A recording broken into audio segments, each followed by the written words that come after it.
నమస్కారం, వార్తలకు స్వాగతం. ముందుగా ముఖ్యాంశాలు. మంత్రులకు శాఖల కేటాయింపులపై పార్టీ అధిష్టానంతో సీఎం రేవంత్ రెడ్డి మంతనాలు. ఏఐసీసీ ప్రధాన కార్యదర్శి కేసీ వేణుగోపాల్తో సమావేశం. మంత్రిత్వ శాఖల మార్పుపైన చర్చ.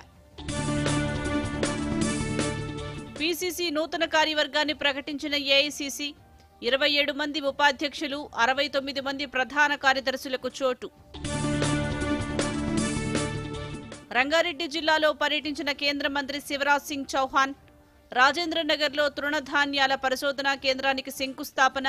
రైతును సుసంపన్నం చేసినప్పుడే వికసిత్ భారత్ కల సాకారమవుతుందని వెల్లడి. భద్రాద్రి జిల్లాలో కొబ్బరి అభివృద్ధి బోర్డు ప్రాంతీయ కార్యాలయం ఏర్పాటు చేయాలని కేంద్రానికి మంత్రి తుమ్మల లేఖ. రాష్ట్రంలో కొబ్బరి సాగుకు అపార అవకాశాలున్నాయని వెల్లడి. తెలంగాణలో త్వరలో బాల భరోసా పేరుతో కొత్త పథకం. 5 ఏళ్లలోపు చిన్నారులకు అన్ని రకాల వైద్య పరీక్షలు, ఉచితంగానే సర్జరీలు కూడా చేయిస్తామన్న మంత్రి సీతక్క. బనకచెర్ల ప్రాజెక్టు నిర్మాణాన్ని విరమించుకోవాల్సిందేనన్న మంత్రి కోమటిరెడ్డి వెంకటరెడ్డి. అవసరమైతే కోర్టుకు వెళ్లైనా ప్రాజెక్టును అడ్డుకుంటామని వెల్లడి. కాళేశ్వరం ప్రాజెక్టు ఒక వ్యక్తి తీసుకున్న నిర్ణయం కాదన్న కేటీఆర్. మంత్రివర్గం సమిష్టి నిర్ణయమని స్పష్టీకరణ.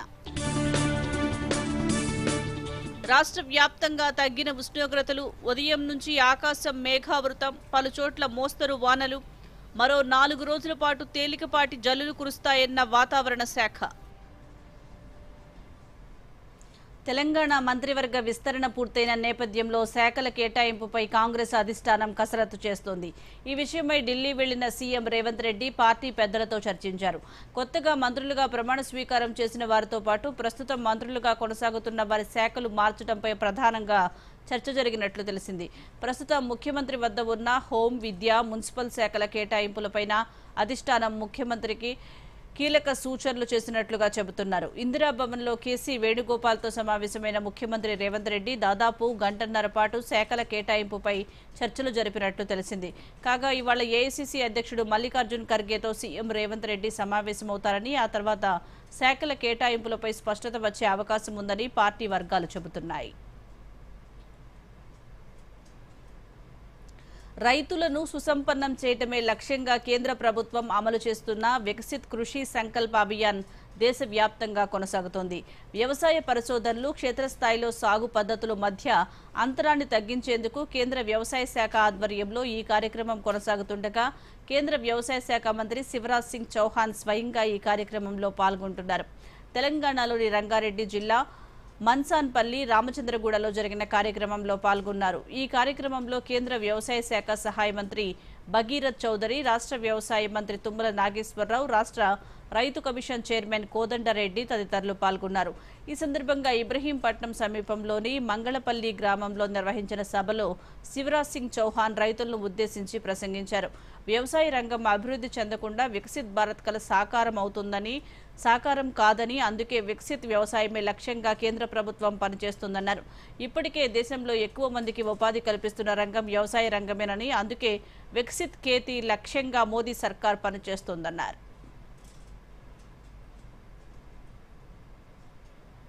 प्रधानमंत्री नरेंद्र मोदी जी का संकल्प है विकसित भारत, और विकसित भारत विकसित खेती के लिए नहीं बन सकता, समृद्ध किसानों के बिन नहीं बन सकता। और इसलिए हमारा लक्ष्य है विकसित भारत के लिए विकसित खेती, उन्नत खेती और समृद्ध किसान। आज भी आधी आबादी का पेट, आज भी आधी आबादी का रोजगार अगर कहीं से मिलता है तो खेती बाड़ी से मिलता है। हिंदुस्तान खेती छोड़ नहीं सकता। आधी आबादी को रोजगार। इस साल 4th जो तिमाही थी उसमें 5.4% ग्रोथ रेट अगर किसी की है तो वो खेती की है। मैं किसानों को प्रणाम करता हूं, आपके कारण हुआ। హైదరాబాద్ రాజేంద్ర నగర్లోని ఇండియన్ ఇన్స్టిట్యూట్ ఆఫ్ మిల్లెట్స్ రీసెర్చ్లో global centre of excellence of millets IIAR ఏర్పాటుకు కేంద్ర వ్యవసాయ శాఖ మంత్రి శివరాజ్ సింగ్ చౌహాన్ శంకుస్థాపన చేశారు. 250 కోట్లతో ఏర్పాటు చేయనున్న ఈ సెంటర్ కోసం అధునాతన హంగులతో నిర్మిస్తున్న అధునాతన భవనాలకు మంత్రి భూమి పూజ చేశారు. ఈ సందర్భంగా శివరాజ్ సింగ్ చౌహాన్ మాట్లాడుతూ విశాలమైన స్థలం, అనుకూల వాతావరణ పరిస్థితులు ఉన్న నేపథ్యంలో హైదరాబాద్లో తృణధాన్యాల పరిశోధన కేంద్రాన్ని ఏర్పాటు చేస్తున్నట్లు చెప్పారు. కరోనా అనంతరం తృణధాన్యాల ఆహారానికి ప్రజలు అధిక ప్రాధాన్యత ఇస్తున్నారన్నారు. మిల్లెట్స్ సాగు చేసిన రైతులకు కూడా మంచి ఫలితాలు వస్తున్నాయని తెలిపారు. ఈ క్రమంలోనే తృణధాన్యాల్లో నూతన వంగడాలను సృష్టించేందుకు ప్రణాళికలు సిద్ధం చేస్తున్నామని మంత్రి శివరాజ్ సింగ్ చౌహాన్ తెలిపారు.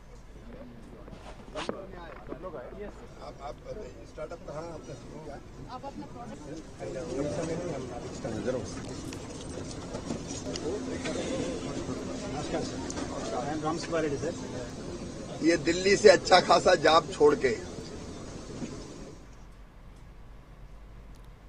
భద్రాద్రి కొత్తగూడెంలో కొబ్బరి అభివృద్ధి బోర్డు ప్రాంతీయ కార్యాలయాన్ని ఏర్పాటు చేయాలని మంత్రి తుమ్మల నాగేశ్వరరావు కేంద్ర వ్యవసాయ శాఖ మంత్రి శివరాజ్ సింగ్ చౌహాన్ను కోరారు. రాష్ట్రంలో 3,300 ఎకరాల్లో కొబ్బరి సాగవుతుందని, ఒక్క భద్రాద్రి జిల్లాలోనే 1,757 కొబ్బరి తోటలు సాగు చేస్తున్నారని, మిగతా జిల్లాల్లో కూడా కొబ్బరి సాగును విస్తరించేందుకు అవకాశాలు ఉన్నాయన్నారు. గతంలో హైదరాబాద్ కేంద్రంగా కొబ్బరి బోర్డు కార్యాలయం ఉండేదని, విభజన అనంతరం దానిని విజయవాడకు తరలించారని గుర్తు చేశారు.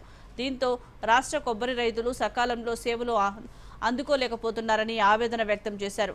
రైతుల సంక్షేమం దృష్ట్యా అశ్వారావుపేట కానీ దమ్మపేటలో పూర్తి స్థాయిలో కొబ్బరి అభివృద్ధి బోర్డు ప్రాంతీయ కార్యాలయాన్ని ఏర్పాటు చేయాలని కోరారు. తెలంగాణలో త్వరలో బాల భరోసా పేరుతో కొత్త పథకాన్ని తీసుకువస్తున్నట్లు మహిళా శిశు సంక్షేమ శాఖ మంత్రి సీతక్క తెలిపారు. ఈ పథకం కింద 5 ఏళ్లలోపు చిన్నారులకు అన్ని రకాల వైద్య పరీక్షలు చేయిస్తామన్నారు.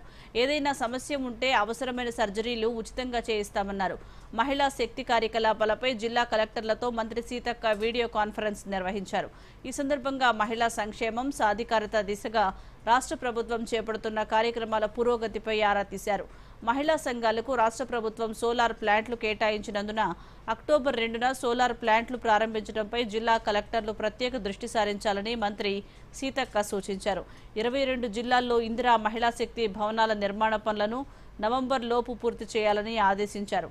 ఇందిరా మహిళా శక్తి కార్యక్రమానికి రాష్ట్ర ప్రభుత్వం తొలి ప్రాధాన్యత ఇస్తుందని, 1 కోటి మంది మహిళలను కోటీశ్వరులు చేసే లక్ష్యంతో కలెక్టర్లు పనిచేయాలన్నారు.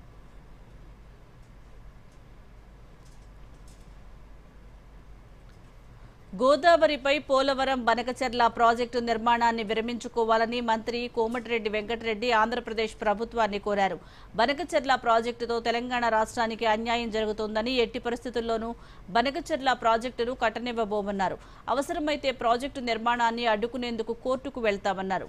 గోదావరిపై పోలవరం బనకచెర్ల ప్రాజెక్టు కట్టేందుకు ఏపీ ప్రభుత్వం అనుమతులు కోరుతున్న నేపథ్యంలో మంత్రి కోమటిరెడ్డి వ్యాఖ్యలు ప్రాధాన్యత సంతరించుకున్నాయి.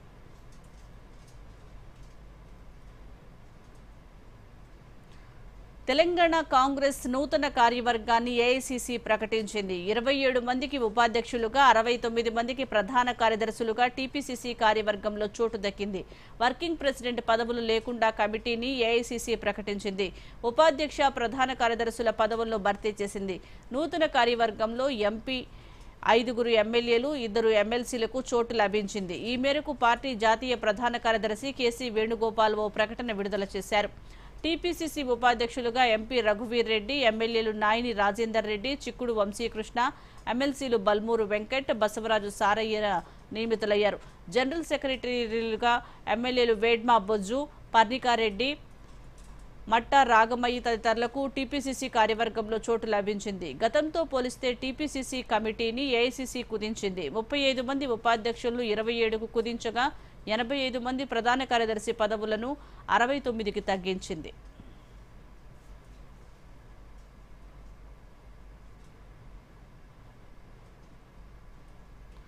గద్దర్ తెలంగాణ సినిమా అవార్డుల్లో భాగంగా అందించే మెమెంటోను సిద్ధం చేసింది. తెలంగాణ చలనచిత్ర అభివృద్ధి సంస్థ ప్రత్యేకంగా సిద్ధం చేసిన ఈ మెమెంటోను డప్పు పట్టుకున్న చేతి నమూనాతో రూపొందించారు. డప్పుపై తెలంగాణ రాష్ట్ర అధికారిక చిహ్నం చుట్టూ TGFE అక్షరాలను పొందుపరిచారు. ఈ నెల 14న హైటెక్స్ వేదికగా గద్దర్ అవార్డుల ప్రధాన వేడుకలు జరగనున్నాయి. ఇప్పటికే అవార్డు ఎంపికైన చిత్రాల వివరాలను జ్యూరీ ప్రకటించింది.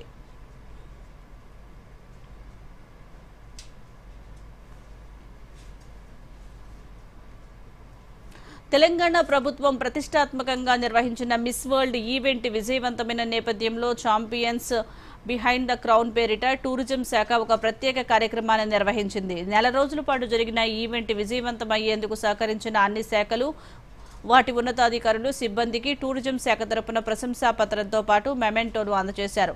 ఈ కార్యక్రమంలో మిస్ వరల్డ్ ఓపెల్ సుచాత శ్రీ, టూరిజం శాఖ మంత్రి జూపల్లి కృష్ణారావు, టూరిజం ప్రత్యేక ప్రధాన కార్యదర్శి జయేష్ రంజన్, డీజీపీ జితేందర్, ఇతర ఉన్నతాధికారులు సిబ్బంది పాల్గొన్నారు.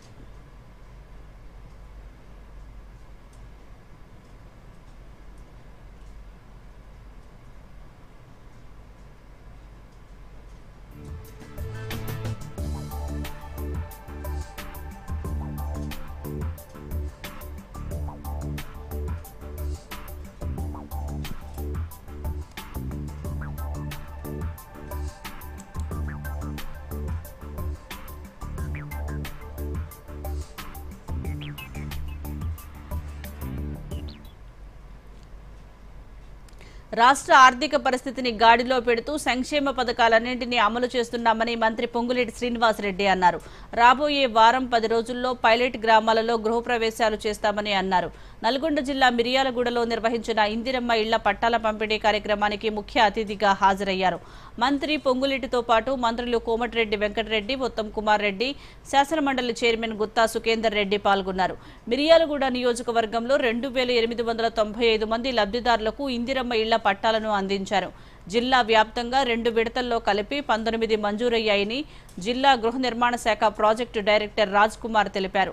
మంత్రి ఉత్తమ్ కుమార్ రెడ్డి మాట్లాడుతూ ఉమ్మడి నల్గొండ జిల్లాలో అన్ని ఇరిగేషన్ ప్రాజెక్టులు పూర్తి చేస్తామని తెలిపారు. నాగార్జున సాగర్ ఎడమ కాలువ మరమ్మతులకు త్వరలోనే 7 కోట్ల రూపాయలు మంజూరు చేయనున్నట్లుగా తెలిపారు. మంత్రి కోమటిరెడ్డి వెంకటరెడ్డి మాట్లాడుతూ కాంగ్రెస్ ప్రభుత్వం వచ్చిన తర్వాత ప్రజలకు సొంతింటి కల నెరవేరిందన్నారు.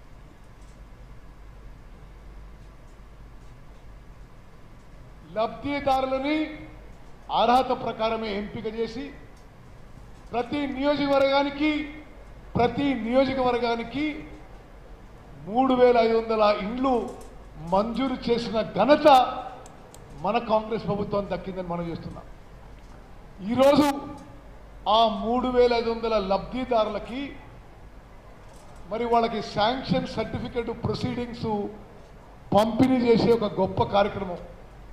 ఇది మిర్యాలగూడ చరిత్రలో నిలిచిపోతుందని చెప్పి నేను మనం చేస్తున్నాం.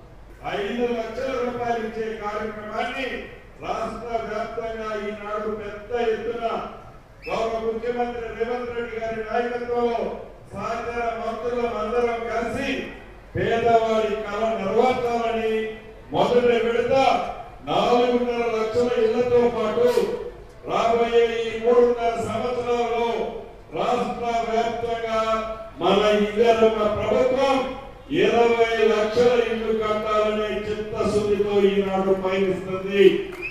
ప్రతి పేదవాడికి 5 లక్షలతో ఇందిరమ్మ ఇల్లు కట్టాలని సంకల్పంతోనే ఇవాళ మన జిల్లాలో పెద్ద ఎత్తున అన్ని కాన్ఫరెన్స్లో కూడా ఇళ్ల పనులు ప్రారంభించడం జరిగింది.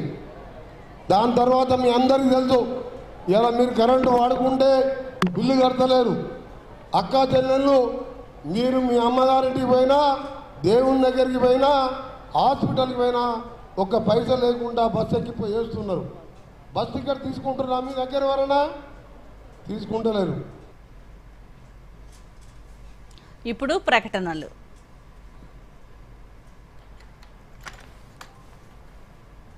చెప్పి విసిగిపోయా.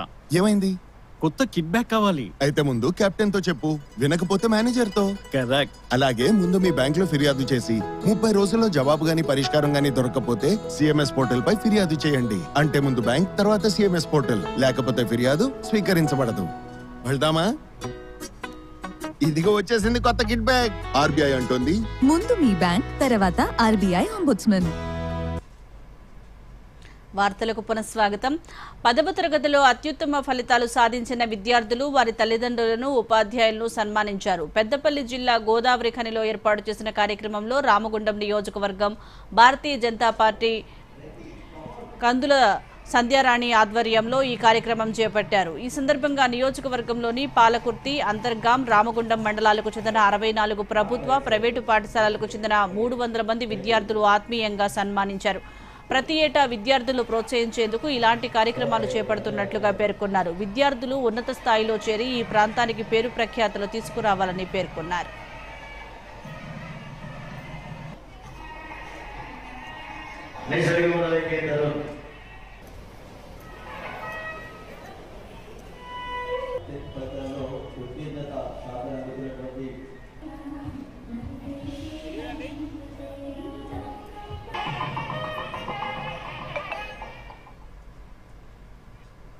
చదువుని, విద్యని, అలాగే విలువలతో కూడినటువంటి రేపు భవిష్యత్తు లోపల వారు ఎలాంటి ఉద్యోగంలో స్థిరపడ్డా గొప్పగా సమాజానికి ఉపయోగపడేటటువంటి విధంగా పిల్లలు తీర్చిదిద్దబడాలనేటువంటి ఒక లక్ష్యంతో, ఆలోచనతోటి ఈ కార్యక్రమాన్ని అద్భుతంగా ప్రతి ఏడాది కూడా నిర్వహించడం జరుగుతూ ఉన్నది. మరీ ముఖ్యంగా ఈ ప్రాంతంలో గొప్పగా ప్రతిభని కనబర్చి ఉన్నత ఫలితాలతోటి విజయాన్ని సాధించినటువంటి విద్యార్థులందరికీ కూడా మేము హృదయపూర్వకంగా అభినందన తెలియజేస్తూ, ఇదే స్ఫూర్తితోటి భవిష్యత్తు లోపల గొప్పగా మీరంతా కూడా చదువుకొని ఉన్నతమైనటువంటి విద్యావేత్తలుగా ఎదిగి ఉద్యోగాలలో స్థిరపడాలని. సంగారెడ్డి జిల్లా పటాన్ చెరువులోని ఇక్రిసాట్ కేంద్రం నూతన కంది రకం ICPV 25444ను అభివృద్ధి చేసింది. ఈ రకం అధిక దిగుబడినిస్తూ ఎండాకాలంతో సహా అన్ని ఋతువుల్లో సాగుకు అనుకూలమని శాస్త్రవేత్తలు తెలిపారు. ఇక్రిసాట్ డైరెక్టర్ హిమాన్షు పాఠక్ మాట్లాడుతూ, ఈ విత్తనం యాసంగి సీజన్కు అనువైనదని, వర్షాకాలంతో పాటు ఇతర కాలాల్లోనూ పండించవచ్చని చెప్పారు. సీనియర్ శాస్త్రవేత్త డాక్టర్ ప్రకాష్ గంగశెట్టి మాట్లాడుతూ, వచ్చే ఏడాది నుంచి రైతులకు ఈ విత్తనం అందుబాటులోకి వస్తుందన్నారు. ఇది పప్పుధాన్యాల కొరతను తీర్చడంతో పాటు వాతావరణ మార్పుల సవాళ్లను అధిగమిస్తుందని పేర్కొన్నారు. అసోసియేట్ మేనేజర్ నరేష్ బొమ్మ మాట్లాడుతూ, ఈ రకం ద్వారా హెక్టారుకు 2 టన్నుల వరకు దిగుబడి సాధ్యమని, రైతుల ఆదాయం రెట్టింపు అవుతుందని వివరించారు.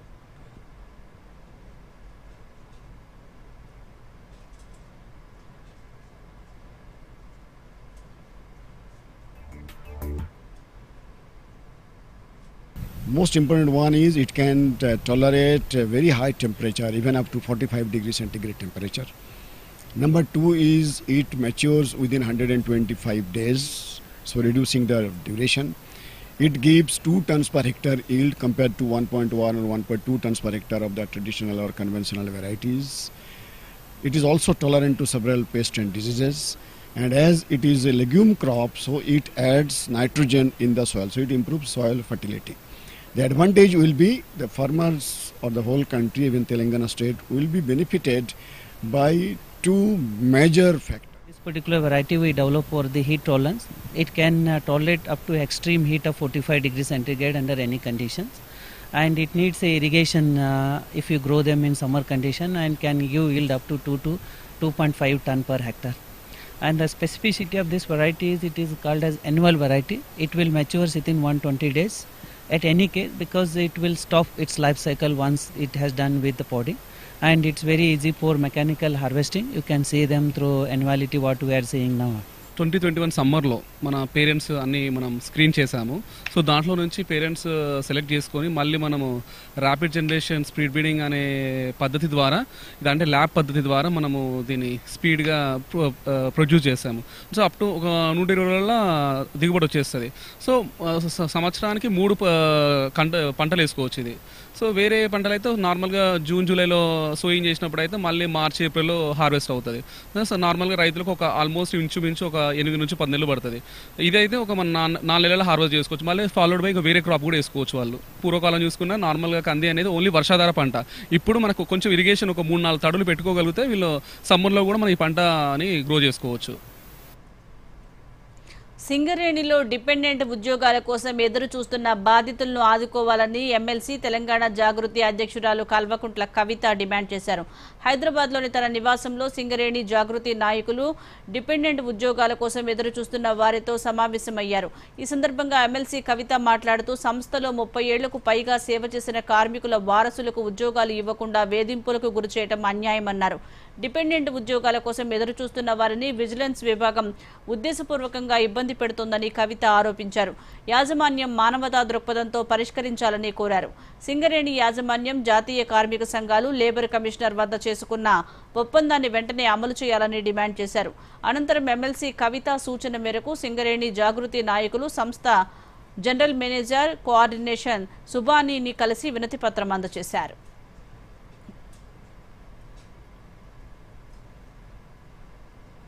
ఇప్పుడు ప్రకటనలు.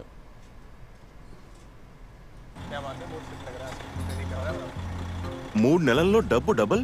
వారేవా, ఫాస్టే కాక హై రిటర్న్స్ కూడా. భలే స్కీమ్ కదా. నిన్న లేదు ఇది ఇక్కడ. అలాగే రేపు ఉండదు కూడా. నువ్వు ఎప్పుడైనా 5 ఓవర్లలో డబుల్ సెంచరీ కొట్టావా? ఇలాంటి స్కీమ్ల ప్రలోభానికి లొంగిపోతే మనం మోసపోగలం. ఆర్బీఐ అంటుంది మీ డబ్బుని సురక్షితంగా ఉంచుకోండి, తెలివిగా పెట్టుబడి పెట్టుకోండి. ఎక్కువ రిటర్న్స్ వెనకాల పడితే రిస్క్ కూడా అంతే ఎక్కువ ఉంటుంది. ఇంకా ఫాస్ట్ రిటర్న్స్ తో జాగ్రత్త. ఇంకా ఫాస్ట్ బౌలింగ్ తో కూడా. ఆర్బీఐ అంటుంది విషయాలు తెలుసుకోండి, జాగరూకంగా ఉండండి. ఖనిజాన్వేషణలో భారత్ నూతన శకంలోకి అడుగు పెడుతోందని కేంద్ర బొగ్గు గనుల శాఖ మంత్రి కిషన్ రెడ్డి అన్నారు. హైదరాబాద్ బండ్లగూడలోని geological survey of India training ఇన్స్టిట్యూట్లో next generation geophysics 2025 unlock earth hidden treasures సదస్సును కిషన్ రెడ్డి ప్రారంభించారు. ఈ సందర్భంగా ఆయన మాట్లాడుతూ వికసిత్ భారత్ లక్ష్య సాధనలో భూభౌతిక శాస్త్రం పాత్ర కీలకమన్నారు. వాతావరణ మార్పులు, పట్టణీకరణ, విపత్తుల నివారణ వంటి సవాళ్లను ఎదుర్కోవడానికి వినూత్న సాధనాలను అందించడంలో భూభౌతిక శాస్త్రం కీలక పాత్ర పోషిస్తుందని చెప్పారు. కొండచర్యలు విరిగిపడటాన్ని ముందుగా సూచించే జాతీయ కేంద్రం ఏర్పాటు, విపత్తు సంసిద్ధతను మెరుగుపరచడానికి ఇటలీతో ఇటీవల అవగాహన ఒప్పందం సహా భారత్ సాధించిన ప్రధాన పురోగతుల్ని కిషన్ రెడ్డి వివరించారు. పర్యవేక్షణ వ్యవస్థలను విస్తరించాలని, ముందస్తు హెచ్చరికలకు సంబంధించి అత్యాధునిక సాంకేతిక పరిజ్ఞానాన్ని అనుసరించాలని ఆయన పిలుపునిచ్చారు. కీలక ఖనిజాల వ్యూహాత్మక ప్రాముఖ్యతను వివరిస్తూ కృత్రిమ మేధ ఆధారిత, శుభ్రమైన, సమర్థవంతమైన అన్వేషణ పద్ధతుల ద్వారా లిథియం, కోబాల్ట్ వంటి కీలక ఖనిజాల దిగుమతులపై ఆధారపడటాన్ని తగ్గించుకోవటాన్ని బట్టి భారత ఆర్థిక భవిష్యత్తు ఆధారపడి ఉందని కేంద్ర మంత్రి పేర్కొన్నారు. Continued support are invaluable. Development and public service. To kindly felicitate Shri Itala Rajan. To make this even stronger, GSA also signed MOU with Italy in January 2025 to work together and research and skill building in landscape forecasting. For India, a country prone to earthquakes, floods, landslides and cyclones, the geophysics is the dispensable in building resilience.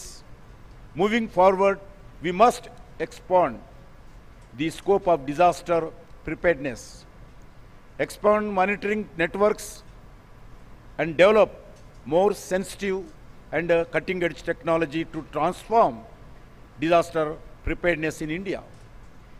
Similarly, advancement in geophysics are crucial for India's rapid and sustainable infrastructure development ensuring. BJP, Congress పార్టీలు కాళేశ్వరం ప్రాజెక్టుపై కేసీఆర్ను అపఖ్యాతి పాలు చేయడానికి కుట్రలు చేస్తున్నాయని BRS working president KTR ఆరోపించారు. Kaleshwaram project ఒక వ్యక్తి నిర్ణయం కాదని, తెలంగాణ మంత్రివర్గం సమిష్టిగా తీసుకున్న నిర్ణయమని స్పష్టం చేశారు. ఈ విషయాన్ని గతంలో మంత్రులుగా పనిచేసిన ఈటెల రాజేందర్, హరీష్ రావు కూడా వెల్లడించారని తెలిపారు.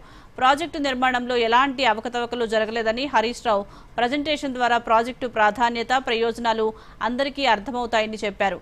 45 లక్షల ఎకరాలకు నీరందించే కాళేశ్వరం వంటి ప్రాజెక్టును 4 ఏళ్లలో పూర్తి చేస్తే ఏ దేశంలోనైనా నాయకుడి పేరు చరిత్రలో నిలిచిపోతుందన్నారు. కమిషన్ ముందు హరీష్ రావు అన్ని వివరాలు స్పష్టం చేశారని, కేసీఆర్ను కొత్తగా అడిగేందుకు ఏమీ లేదని కేటీఆర్ పేర్కొన్నారు. హైదరాబాద్లోని లాల్ బహదూర్ స్టేడియంలో ఈ నెల 20న అంతర్జాతీయ యోగా డే నిర్వహిస్తామని కేంద్ర మంత్రి కిషన్ రెడ్డి తెలిపారు. స్థానిక అధికారులతో నిర్వహించిన యోగా దినోత్సవ సన్నాహక సమావేశంలో కిషన్ రెడ్డి మాట్లాడారు. ఎల్బీ స్టేడియంలో నిర్వహించే యోగా డేలో మాజీ ఉపరాష్ట్రపతి వెంకయ్య నాయుడు, రాష్ట్ర గవర్నర్ జిష్ణుదేవ్ వర్మ పాల్గొంటారని తెలిపారు. వన్ డే కౌంట్ డౌన్ కింద ఎల్బీ స్టేడియంలో ముందు రోజే యోగా డే నిర్వహిస్తున్నామని అన్నారు. మనిషి ఉల్లాసంగా ఉండేందుకు యోగా చాలా అవసరమని, రాష్ట్రంలోని ప్రతి ప్రభుత్వ టీచర్లు యోగాకు బ్రాండ్ అంబాసిడర్ కావాలని పిలుపునిచ్చారు. అంతర్జాతీయ యోగా దినోత్సవాన్ని ఎలాంటి అవాంతరాలు లేకుండా నిర్వహించాలని అధికారులను కోరారు.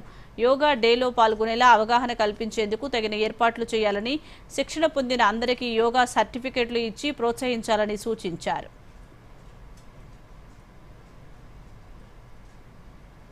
అంతర్జాతీయ యోగా దినోత్సవ సందర్భంగా ప్రపంచవ్యాప్తంగా జూన్ 21వ తేదీ యోగా మహోత్సవం జరుగుతూ ఉన్నది.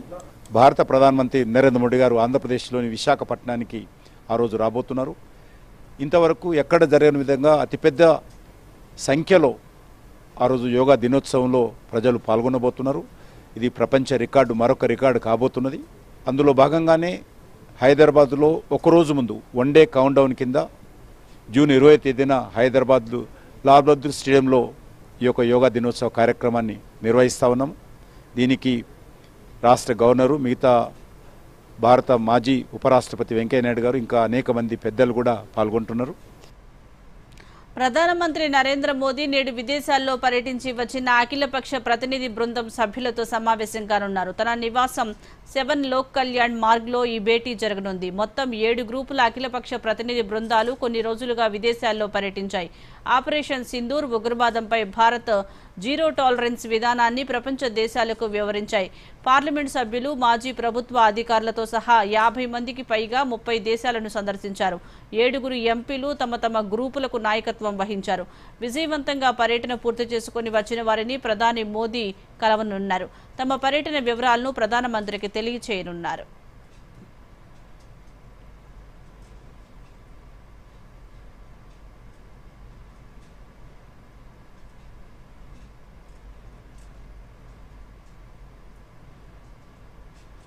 కేంద్రంలో నరేంద్ర మోదీ నేతృత్వంలోని ఎన్డీఏ ప్రభుత్వం 11 ఏళ్ల పాలనలో సాధించిన విజయాలు దేశవ్యాప్తంగా ప్రశంసలు అందుకుంటున్నాయి. గత 11 ఏళ్లలో నరేంద్ర మోదీ నేతృత్వంలోని కేంద్ర ప్రభుత్వం అణగారిన వర్గాలకు, పేదవారికి అండగా నిలుస్తూ వారి జీవన శైలిని మార్చేందుకు అనేక పథకాలు, కార్యక్రమాలు చేపట్టింది.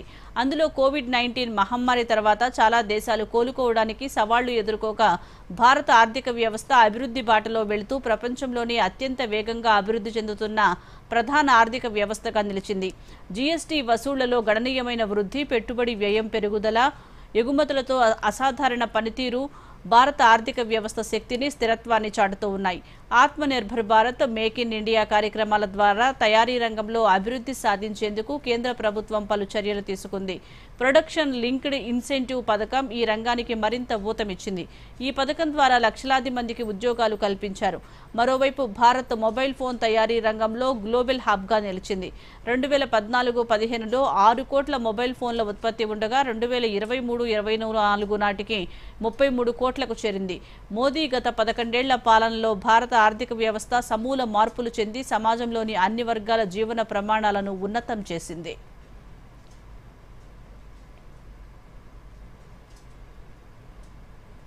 హైదరాబాద్లోని కాచిగూడ రైల్వే స్టేషన్ కొత్త రూపును సంతరించుకుంది. భారత ప్రభుత్వ పర్యాటక మంత్రిత్వ శాఖ 2,23,00,000 వ్యయంతో ప్రత్యేక లైటింగ్ సిస్టంతో కాచిగూడ రైల్వే స్టేషన్ను సర్వాంగ సుందరంగా ముస్తాబు చేశారు.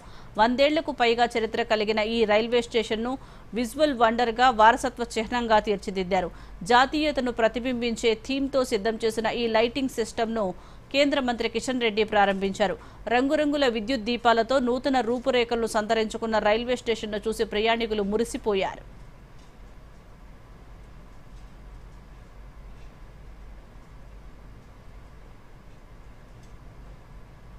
ये रेलवे स्टेशन हैदराबाद शहर के सिटी के अंदर रहते हैं, सेंटर में. इसी रेलवे स्टेशन के लिए भारत सरकार के द्वारा टूरिज्म मिनिस्ट्री ने लगभग 2,16,00,000 रुपीस इसको फसाड लाइटिंग के लिए सैंक्शन किए थे. आज जो पूरा हुआ है, नरेंद्र मोदी जी तीसरी बार प्रधानमंत्री का जिम्मेदारी संभालने के बाद आज 1 साल हुआ है ठीक। इसी संदर्भ में इसी पसार लाइटिंग का आज इनाग्रेशन किया है। Kacheguda railway station green energy में पहली रेलवे स्टेशन है, अवार्ड मिला है और इस रेलवे स्टेशन में डिजिटल ट्रांजैक्शन भी होता है। आज एकदम पर्यटकों को, स्थानीय जनताओं को आकर्षित करते हुए इसका पसार लाइटिंग का सिस्टम आयोजन किया गया। తెలంగాణలో భిన్న వాతావరణ పరిస్థితులు నెలకొన్నాయి. పలు జిల్లాల్లో ఎండలు మండిపోతుండగా మరికొన్ని జిల్లాల్లో వానలు కురుస్తున్నాయి. నైరుతి రుతుపవనాల కాలం మొదలైనప్పటికీ ఇంకా పలు చోట్ల 40 డిగ్రీలకు పైగా ఉష్ణోగ్రతలు నమోదవుతున్నాయి. మరోవైపు నల్గొండ, రంగారెడ్డి, యాదాద్రి, మహబూబ్ నగర్, నాగర్ కర్నూల్, వనపర్తి, ఆదిలాబాద్, నిర్మల్, నిజామాబాద్ జిల్లాల్లో మోస్తరు నుంచి భారీ వర్షాలు కురుస్తున్నాయి. ఈ రోజు కూడా రాష్ట్రంలో ఇదే తరహా వాతావరణ పరిస్థితులు కొనసాగుతున్నాయని హైదరాబాద్ వాతావరణ శాఖ పేర్కొంది. జూన్ 11 వరకు రాష్ట్రంలోని పలు జిల్లాల్లో ఉరుములు, మెరుపులు, ఈదురుగాలులతో కూడిన వానలు పడతాయని ఐఎండీ అంచనా వేసింది. వార్తలు ముగించే ముందు ముఖ్యాంశాలు మరోసారి. మంత్రులకు శాఖల కేటాయింపులపై పార్టీ అధిష్టానంతో సీఎం రేవంత్ రెడ్డి మంతనాలు. ఏఐసీసీ ప్రధాన కార్యదర్శి కేసీ వేణుగోపాల్తో సమావేశం. మంత్రిత్వ శాఖల మార్పుపైన చర్చ. పీసీసీ నూతన కార్యవర్గాన్ని ప్రకటించిన ఏఐసీసీ 27 మంది ఉపాధ్యక్షులు, 69 మంది ప్రధాన కార్యదర్శులకు చోటు. రంగారెడ్డి జిల్లాలో పర్యటించిన కేంద్ర మంత్రి శివరాజ్ సింగ్ చౌహాన్. రాజేంద్రనగర్లో తృణధాన్యాల పరిశోధనా కేంద్రానికి శంకుస్థాపన. రైతును సుసంపన్నం చేసినప్పుడే వికసిత్ భారత్ కల సాకారమవుతుందని వెల్లడి. భద్రాద్రి జిల్లాలో కొబ్బరి అభివృద్ధి బోర్డు ప్రాంతీయ కార్యాలయం ఏర్పాటు చేయాలని కేంద్రానికి మంత్రి తుమ్మల లేఖ. రాష్ట్రంలో కొబ్బరి సాగుకు అపార అవకాశాలున్నాయని వెల్లడి. తెలంగాణలో త్వరలో బాల భరోసా పేరుతో కొత్త పథకం. 5 ఏళ్లలోపు చిన్నారులకు అన్ని రకాల వైద్య పరీక్షలు, ఉచితంగానే సర్జరీలు కూడా చేయిస్తామన్న మంత్రి సీతక్క. బనకచెర్ల ప్రాజెక్టు నిర్మాణాన్ని విరమించుకోవాల్సిందేనన్న మంత్రి కోమటిరెడ్డి వెంకటరెడ్డి. అవసరమైతే కోర్టుకు వెళ్లైనా ప్రాజెక్టును అడ్డుకుంటామని వెల్లడి. కాళేశ్వరం ప్రాజెక్టు ఒక వ్యక్తి తీసుకున్న నిర్ణయం కాదన్న కేటీఆర్. మంత్రివర్గం సమిష్టి నిర్ణయమని స్పష్టీకరణ. రాష్ట్ర వ్యాప్తంగా తగ్గిన ఉష్ణోగ్రతలు. ఉదయం నుంచి ఆకాశం మేఘావృతం. పలుచోట్ల మోస్తరు వానలు. మరో 4 రోజుల పాటు తేలికపాటి జల్లులు కురుస్తాయన్న వాతావరణ శాఖ. దూరదర్శన్ యాదగిరి వార్తలను ఇప్పుడు సోషల్ మీడియాలో కూడా చూడొచ్చు. యూట్యూబ్ అయితే డిడి న్యూస్ తెలంగాణ, ఎక్స్ వేదికగా అయితే DD news Telangana @DD Yadagiri news, Facebook అయితే డిడి న్యూస్ తెలంగాణలో చూసి సబ్స్క్రైబ్ చేసి లైక్ చేయండి, షేర్ చేయండి.